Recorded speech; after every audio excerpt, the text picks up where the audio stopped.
Hello, my name is Ben Lovegrove, and in this video I'm going to talk about the environmental impact of the aviation industry. This is a contentious issue with many strong feelings about it, so if you have something to say on this subject, feel free to comment below.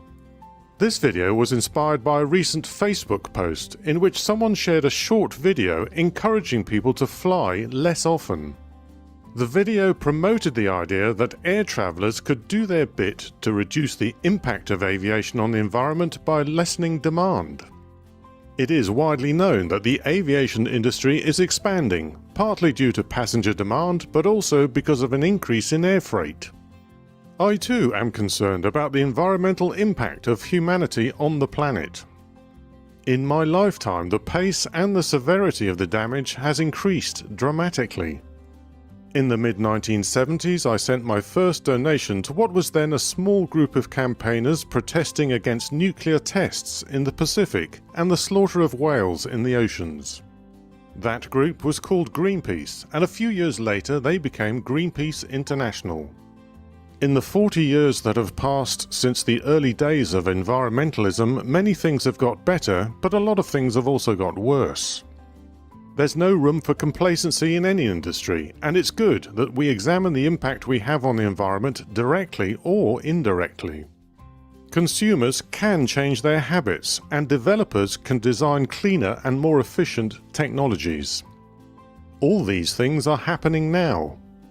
Take a look at the work of the UK-based Sustainable Aviation. Sustainable aviation is a long-term strategy which sets out the collective approach of UK aviation to tackling the challenge of ensuring a cleaner, quieter, smarter future for our industry.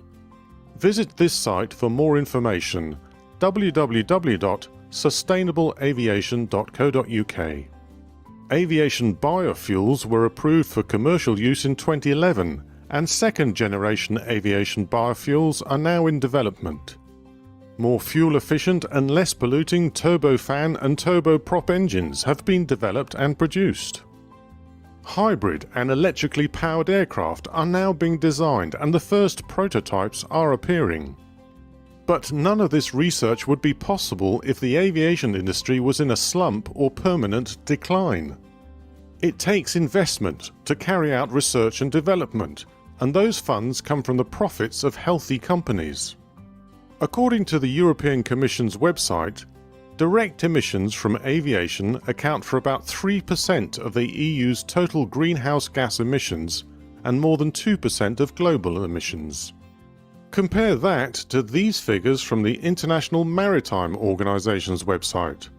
For the period 2007 to 2012, on average, shipping accounted for approximately 3.1% of annual global CO2 and approximately 2.8% of annual greenhouse gases.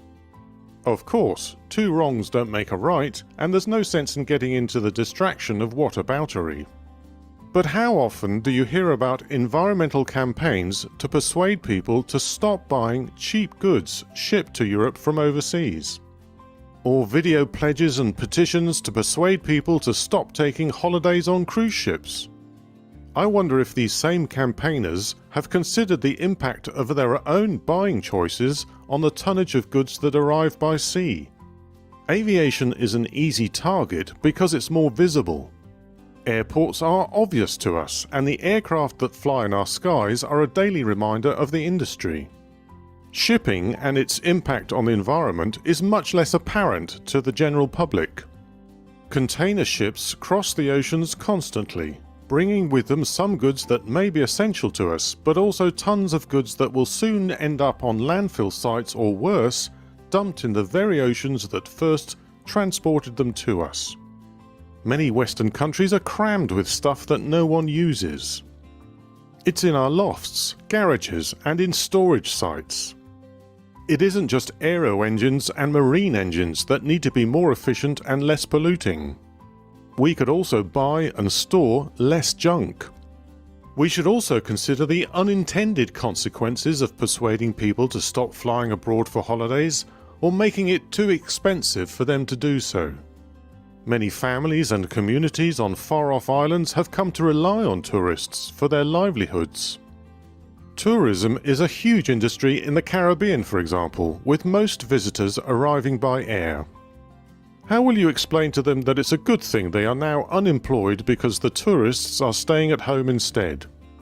Airliners also bring tourists and investors to countries in Africa that use the income to nurture their fragile economies, while cargo aircraft fly to Europe, bringing with them fresh produce from African farms relying on markets abroad.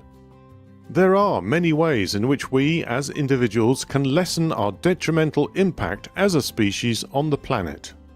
For some, it might include not travelling by air, but if you take a cruise instead, you might be surprised by the amount of CO2 your trip has generated. I will continue to take guilt-free trips abroad by air as and when I can afford them, but I will probably travel light and without any palm oil derivative products. And I will be glad to contribute in a small way to the industry that employs pilots, cabin crew, airport and airline staff, engineers, baggage handlers, and air traffic controllers. Thanks for watching. If you found anything of interest in this video, then please subscribe to my channel by clicking the red subscribe button. And don't forget to click the bell. That way you'll be notified directly of any new videos. While you're there, please click the thumbs up button to give it a like and post a comment to tell me what you liked or disliked about this video. Finally, please share this video with friends and colleagues and in social media so that others may view it and comment. By subscribing, commenting, liking and sharing these videos, I'll know what I'm doing right and will continue to make videos that people want to watch.